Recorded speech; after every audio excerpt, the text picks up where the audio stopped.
Alright, I mounted the front light. Both front lights are mounted.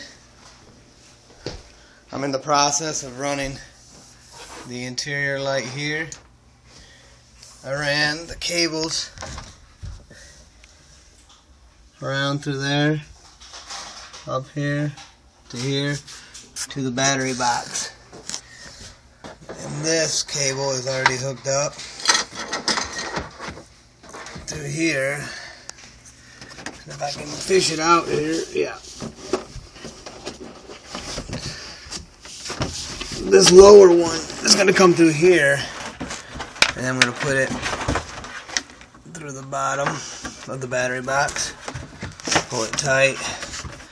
And what I'll do is I'll put two of those press-ons here and here.